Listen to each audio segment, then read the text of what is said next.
اصال ثواب کیا ہے؟ کیا فوت ہونے والے کو ہمارے اعمال کا ثواب پہنچتا ہے یا نہیں؟ دیکھیں، اس کے اعمال کا سلسلہ تو بند ہو گیا سوائے اس چیز کے جو صدقہ جاریہ ہو۔ دوسری حدیث میں اصال ثواب کے لیے دعا کرنی چاہیے۔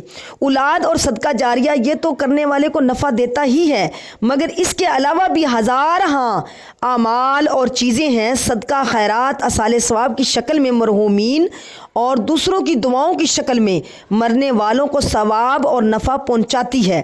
یہی تصور غلط ہے، یہ تصور غلط ہے کہ صرف اولاد اور صدقہ جاریہ اسی سے مرنے والے کو نفع ہوگا، باقی کسی چیز سے نہیں۔ اگر یہ قبول کر لیا جائے اس تصور سے، ابتداء میں ہی نماز جنازہ ہی بے فائدہ ہے۔ اب نماز جنازہ تو اولاد کا عمل نہیں ہے، وہ تو پبلک اور سوسائٹی کا عمل ہے، اور صدقہ جاریہ بھی نہیں ہے۔ تو سوال یہ ہوگا کہ جو لوگ ایسا خیال رکھتے ہیں کسی اور کے عمل کا دوسرے کو کوئی نفع نہیں پہنچتا، تو میں سوال کروں گی، کیا نماز جنازہ کا فائدہ مرحوم میت کو پہنچتا ہے یا نہیں؟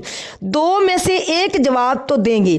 ہم لے لیتے ہیں کہ نہیں پہنچتا۔ اس موقف کے مطابق میت تو فوت ہو گیا، اس کا نامہ اعمال بند ہو گیا، اولاد تو اولاد رہی، باقی سب لوگ جو نماز جنازہ پڑھا رہے ہیں، اگر ان کے عمل کا میت کو فائدہ نہیں پہنچتا تو نماز جنازہ تو لوگوں کا عمل ہے، نہ میت کا عمل ہے، نہ صدقہ جاریہ ہے، لوگوں کا عمل ہے۔ سوال ہے کہ ان کی نماز جنازہ کا کوئی فائدہ، کوئی نفع نہیں پہنچتا۔ اگر کہیں کہ نہیں پہنچتا تو معاذ اللہ دین نے تو بہت بڑا مذاق کیا ہے، تو میت کے ساتھ دین نے تو بہت بڑا میت کے ساتھ مذاق کیا ہے۔ اگر فائدہ ہی نہیں پہنچتا تو قطاروں میں کھڑے ہونا، قطاروں میں کھڑے کرنا مذاق ہے۔ اگر ہماری دعا، ہماری قطاروں میں کھڑے ہو کر نماز جنازہ پڑھنا میت کا عمل ہے یا پڑھنے والوں کا عمل ہے، تو ثابت ہو گیا کہ دوسروں کے عمل کا میت کو فائدہ پہنچتا ہے۔ اسی طرح میں دو موٹی باتیں بتاتی ہوں، باقی دلائل تو ہزار ہیں۔ حدیث مبارکہ ہے کہ مرحوم کے لیے دعا کرنی چاہیے۔ اب دعا عمل ہے یا نہیں؟ ایک مرحوم کے لیے آپ نے دعا کرنی ہے، ایک مرحوم کے لیے اس کے شاگرد نے دعا کی، ایک مرحوم کے لیے اس کی اولاد نے دعا کی، ایک مرحوم کے لیے اس کے شاگرد نے دعا کی، اسٹوڈنٹ نے دعا کی، ایک مرحوم کے لیے اس کے دوست یا رشتہ دار نے دعا کی، جبکہ وہ اولاد بھی نہیں ہے کہ اس دعا کا کوئی فائدہ پہنچے گا یا نہیں۔ آپ اگر کہتے ہیں کہ میرے عمل کا مرحوم کو فائدہ نہیں پہنچتا، اس کا نامہ اعمال بند ہو چکا ہے، تو پھر دعا کا سلسلہ ہونا ہی نہیں چاہیے، تو پھر دعائے مغفرت کیوں کی جائے؟ یہ خیال اور عقیدہ رکھنے والے اصال ثواب کے لیے قرآن خوانی تو نہیں کرتے، مگر دعائے مغفرت تو کرتے ہیں، کہتے ہیں کہ دعائے مغفرت کرنی چاہیے۔ سوال یہ ہے کہ قرآن پڑھے ہوئے کا نفع نہیں پہنچتا تو آپ کی دعا کا کیسے پہنچتا ہے؟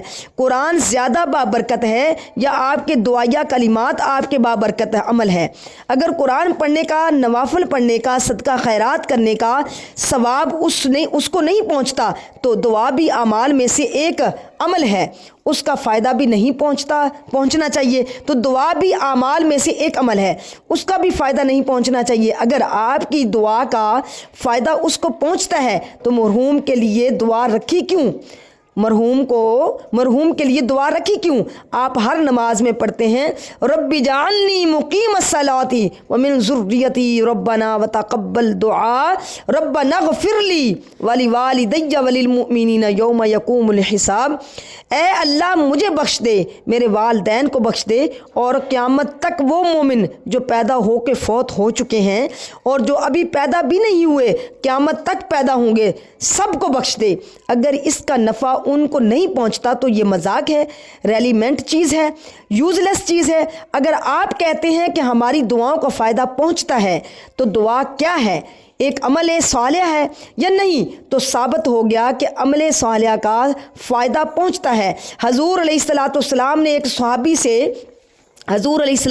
سے ایک صحابی نے پوچھا، حضور صلی اللہ علیہ وسلم میرے ماں باپ فوت ہو چکے ہیں تو کیا ان کی میں خدمت کر سکتا ہوں ان کے فوت ہونے کے بعد؟ حضور علیہ السلام نے کہا ہاں ان کی خدمت کر سکتا ہے، وہ فوت ہو چکے ہیں۔ سعد صحابی کا نام ہے۔ کڑوا پانی ملتا ہے مدینہ منورہ میں، کڑوا پانی ملتا ہے مدینہ پاک میں، تو کنواں کھدوا دو۔ حضور علیہ الصلوۃ والسلام اس صحابی سے کہہ رہے ہیں لوگ پئیں گے، صدقہ خیرات چلتا رہے گا، ثواب تیرے ماں باپ کو پہنچتا رہے گا۔ سعد صحابی تھے تو والدہ فوت ہو چکی تھی، جس کے لیے پوچھ رہے تھے، فرمایا سعد کی ماں کا کنواں، ماں فوت ہو چکی ہے، کنواں سعد نے کھدوایا، تو نام حضور علیہ الصلوۃ والسلام نے کیا رکھا؟ سعد کی امی کا کنواں۔ اولاد عمل کرے اس کا ثواب بھی پہنچتا ہے، رشتہ دار عمل کریں تب بھی ثواب پہنچتا ہے، شاگرد یعنی اسٹوڈنٹ دعا کریں تب بھی ثواب پہنچتا ہے، عام مسلمان نماز جنازہ میں دعا کرنے والے مومنین مسلمین دعا کریں تب بھی ثواب پہنچتا ہے، ہر ایک کے عمل کا ہر ایک کو ثواب پہنچتا ہے۔ بات ہے آپ کی نیت کی۔ حضور علیہ الصلوۃ والسلام ایک بکرا ذبح کرتے تھے امت کے نام کے لے کر، ایک بکرا ذبح کرتے تھے امت کا نام لے کر، امت کی طرف سے قربانی کرتے تھے۔ حضرت علی رضی اللہ تعالیٰ عنہ کو فرمایا کہ تم ایک بکرا میری طرف سے ذبح کیا کرو، قربانی کیا کرو، ایک کے عمل کا دوسرے کو فائدہ پہنچتا ہے، تو اس لیے نیک اعمال کرتے رہا کریں، اچھے اعمال کرتے رہا کریں، اور والدین کو، رشتہ داروں کو، دوستوں کو جو دنیا سے چلے گئے، اور نبی علیہ الصلوۃ والسلام کی پوری امت جو دنیا سے چلے گی، ان سب کو اصال ثواب کرتے رہا کریں۔ اللہ تعالی ہم سب کی آخرت اچھی کرے اور ہمارا ایمان پہ خاتمہ بالخیر کرے، آمین۔